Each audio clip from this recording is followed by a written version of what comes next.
Une nouvelle fois, la méthode d'Antonio Conte a fait ses preuves. Homme de la résurrection des Bianconeri au début des années 2010, du redressement d'une squadra azzurra pourtant en déclin avec ses joueurs vieillissant quelques années plus tard, et du dernier titre de Chelsea en Première Ligue, il est celui qui a remis l'Inter Milan sur de bons rails en lui offrant un nouveau Scudetto 11 ans après le fameux triplé de 2010. Une éternité en soi. C'est simple, Antonio Conte a quasiment toujours obtenu des résultats partout où il est passé. Et bien souvent, avec des temps d'adaptation express, pour ne pas dire inexistants. Digne héritier des grands entraîneurs transalpins, quel est donc son secret? Sa méthode. Décryptage. Mais avant, abonne-toi à Megafoot, le meilleur du foot en vidéo. Ancien footballeur évoluant au poste de milieu de terrain et au palmarès long comme le bras, Antonio Conte fait ses débuts en tant qu'entraîneur sur le banc de l'AS Arezzo en Toscane. Nous sommes alors en 2006. Personne n'imagine alors à cette époque que l'ancien international italien deviendra quelques années plus tard l'une des références de sa profession. D'autant plus que ses débuts s'avèrent être compliqués. Conte est limogé après seulement 9 journées. Ses méthodes, déjà autoritaires, ne passent pas auprès de son groupe. Tout un paradoxe quand on sait aujourd'hui qu'elle constitue la base de ses succès. Ce faux départ, le technicien le balayera d'un revers de main. Il retournera même sur le banc de l'AC Arezzo à peine quelques mois plus tard, avant de s'envoler pour Bari, Bergame, puis Sienne. L'expérience emmagasinée, Antonio Conte rejoint en 2011 les rangs d'une Juventus malade qui pointe depuis 2 saisons consécutives à la 7e place en championnat. L'Italien redressera alors d'une main de maître son club de toujours. 3 Scudetto en 3 saisons. 49 matchs sans défaite entre 2011 et 2012. Un record en Italie. Antonio Conte s'est fait un nom sur la scène européenne. Il est même comparé à un certain José Mourinho en raison de son charisme, de son pragmatisme et de ses multiples coups de gueule. Et comme le Special One, le natif de Nice posera ses bagages du côté de Londres. Il fera néanmoins juste avant une escale de 2 ans sur le banc de la sélection italienne. Le temps pour lui de mener la squadra azzurra en quart de finale de l'Euro 2016 avec une équipe en pleine reconstruction. Qu'importe. À Chelsea, Conte démontre une nouvelle fois qu'il est devenu un technicien hors pair en remportant dès sa première année le titre de champion d'Angleterre. Désormais entraîneur de l'Inter Milan, le quinquagénaire a permis au club lombard de revenir au sommet du football italien. Il a fait de son équipe une forteresse infaillible et redoutée en ces terres. Un nouveau triomphe qui lui permet d'assumer encore un peu plus son statut de leader né et d'homme qui gagne partout, peu importe l'équipe, peu importe le championnat.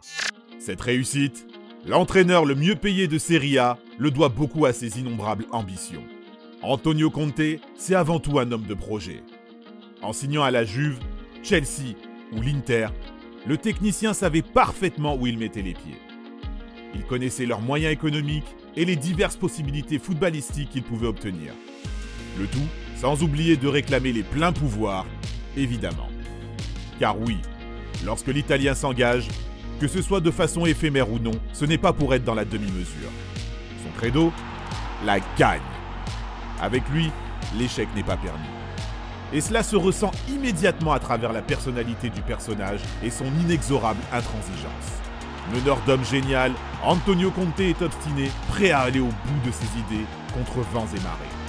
Il lui est ainsi souvent arrivé de partir au clash avec ses dirigeants et même avec ses propres joueurs. Et ce, peu importe leur statut, que l'on soit Gigi Buffon ou Romelu Lukaku. Mais derrière son côté orgueilleux se cache en réalité un travailleur acharné.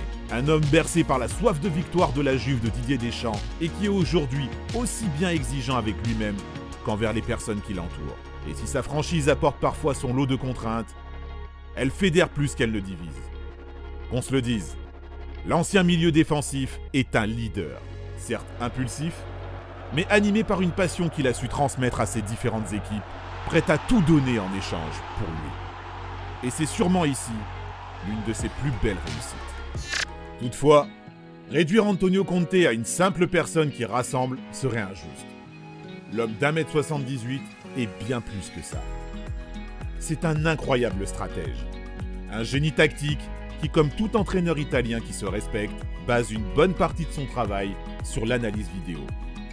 Que ce soit en match ou à l'entraînement, son obsession pour les visionnages était, pour l'anecdote, l'un des thèmes principaux de sa thèse finale lors de sa formation d'entraîneur à Coverciano, le Clairefontaine italien. Tout comme sa vision tactique du jeu d'ailleurs. Une science que Conte façonne et aiguise au fil des années. Adepte du 4-2-4 à ses débuts, l'ancien joueur des Bianconeri a longtemps cherché la formule magique. 4-3-3, 4-2-3-1 ou encore 4-1-4-1. Son début de carrière d'entraîneur est rempli d'essais. C'est finalement à Turin, bien aidé au passage par ses 3 monstres en défense centrale, qu'il trouvera son schéma préférentiel, le fameux 3-5-2. Un système qu'il prône encore aujourd'hui et qui aura prouvé son efficacité pendant près de 10 ans. Et peu importe qu'on dise de lui qu'il est parfois dogmatique, voire même défensif, qu'il pratique un jeu pas vraiment flamboyant. Avec Conte, seule la victoire compte. Pourtant, et c'est plutôt absurde, ce dernier semble être quelquefois victime de sa philosophie. En effet, très rares sont les moments où le manager déroge à sa ligne de conduite. Une idéologie qui consiste à trouver de la verticalité après avoir aspiré l'adversaire avec un bloc compact. Sauf que lorsqu'on regarde de plus près, cette tendance fâcheuse à ne pas changer de système en cours de saison et encore moins au cours d'un match est au fond un vrai point noir. Tout particulièrement sur la scène européenne où s'adapter face à des adversaires que l'on connaît beaucoup moins qu'en championnat est primordial. Alors d'accord, Antonio Conte a récemment atteint la finale de C3 avec l'Inter. Il n'a en revanche jamais fait mieux qu'un quart de finale en Ligue des Champions. Son manque de flexibilité expliquerait-il cela? On a le droit d'y penser. En tout cas, une chose est sûre. Personne ne peut nier qu'Antonio Conte fait aujourd'hui partie intégrante des meilleurs entraîneurs de la planète. Où situes-tu Antonio Conte dans le gradin mondial des entraîneurs?